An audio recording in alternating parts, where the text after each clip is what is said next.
আমাদের West Bengal police থেকে শুধু একটাই যেটা কথা আমরা আবার আমার জুনিয়র ডক্টর ভাই বোনদেরকে বলবো, that we are committed to providing safe and secure work environment.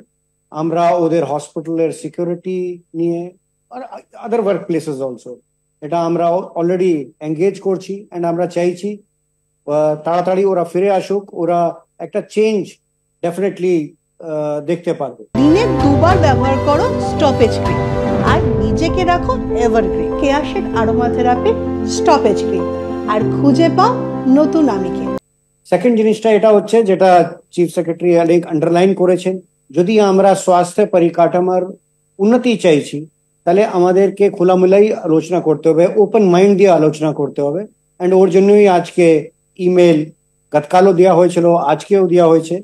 And ওনারা যেন ভুল পথে না গিয়ে ওনারা যদি ঠিকভাবে এটা যদি সত্যিকার আমরা স্বাস্থ্য পরিষেবার উন্নতি চাইছি তাহলে ডেফিনেটলি একটা আলোচনার মাধ্যমে এটা আমরা সব ঠিক করতে পারি। আমাদের সকলের অবজেক্টিভ একই আছে। And again I will assure them that we'll try to provide a safe and secure environment with the existing security যারা আছে ওদেরকে সাথ এঙ্গেজ করে। Thank you very much.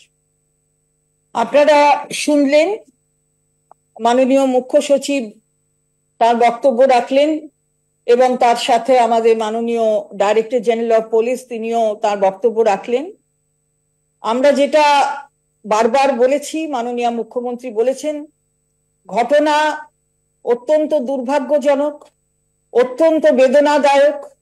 আমরা তার যথেষ্টভাবে নিন্দা করি এবং এই অপরাধীদের শাস্তি হোক তার জন্য শুধু মুখে বলা নয়, রাজ্য বিধানসভায় বিলও পাস হয়ে গেছে, আপনারা দেখেছেন।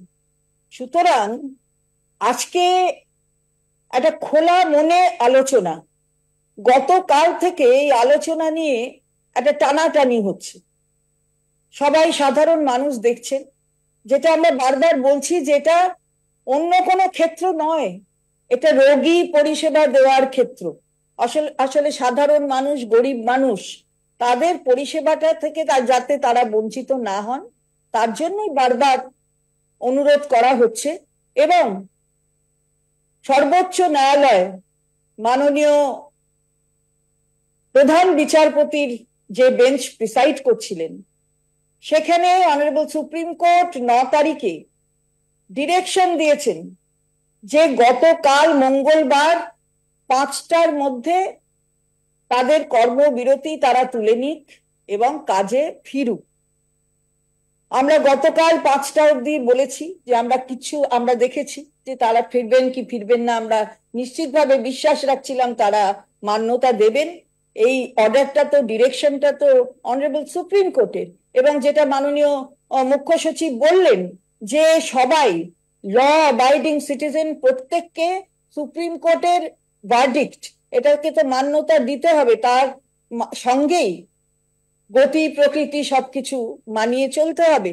সুতরাং আমরা ভেবেছিলাম যে তারা তুলে নেবেন।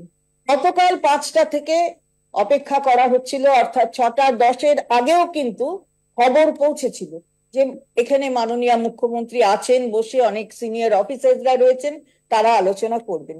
6:10 একটা মেল গেছে প্রধান সচিব, যিনি আমাদের হেলথের প্রধান সচিব, তার কাছ থেকে একটা মেল গেছে।